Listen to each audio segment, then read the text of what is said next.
Evil has a name. Evil has a face. Evil is evil, and it doesn't discriminate. Join me as I explore the crimes that shook Britain, one murder at a time through the shadows of true crime.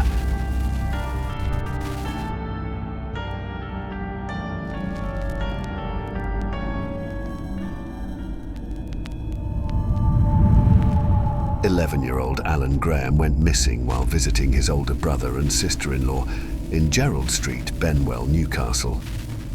Tragically, his lifeless body was discovered the following day in a ditch near Ponteland, about 7 miles northwest of Newcastle. It was determined that he had been strangled. Despite investigations, no one has been arrested or held accountable for Alan's untimely death. In 1970, Jacqueline Ansell Lamb, 18, vanished while hitchhiking from London to Manchester. Her body was found 6 days later in Squarewood Mere near Knutsford. She had been sexually assaulted and strangled with an electrical cord. That same year, on October 12th, Barbara Mayo, 24, left her London home to hitchhike north. 6 days later, her body was discovered near Hardwick Hall, close to the M1. She had been raped and strangled. In 1990, detectives suspected both murders were linked, but it wasn't until 1997 that a DNA profile was extracted only in the Mayo case. The link between the murders based on DNA was not confirmed in 1990, as often wrongly reported.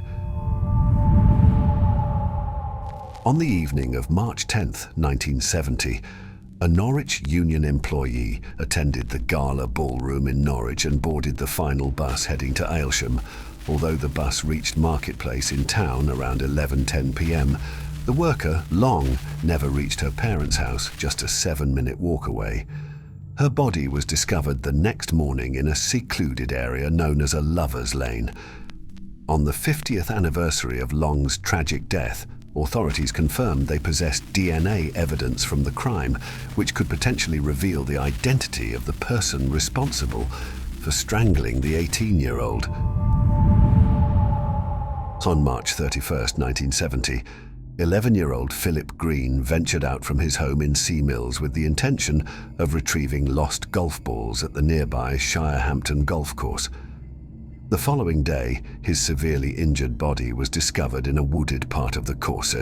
Despite one of the most extensive police investigations in the Bristol area, supported by Scotland Yard, the case remains unresolved. On the 40th anniversary of Green's tragic murder in 2010, the Avonmouth Somerset Constabulary announced plans for a fresh forensic examination of the case, intending to employ DNA profiling in hopes of finding new leads.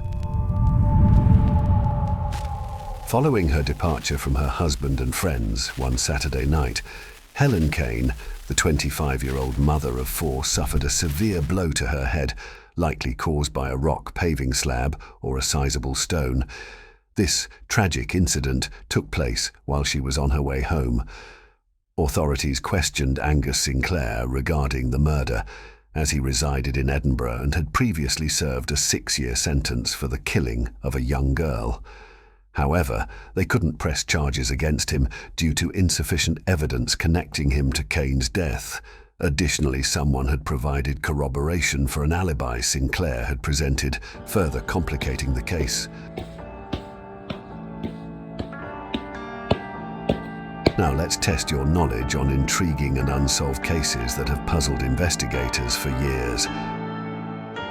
What was the suspected object used to hit the 25-year-old woman's head?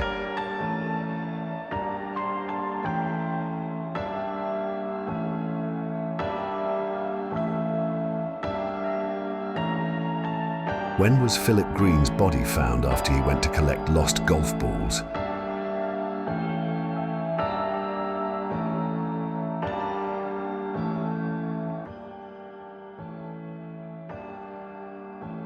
Why couldn't Angus Sinclair be charged for the murder he was questioned about?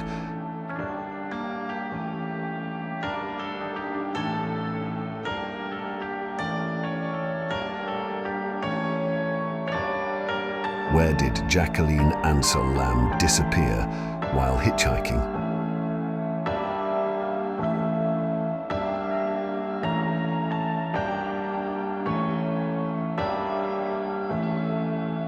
What method was announced for the new forensic investigation in Philip Green's case?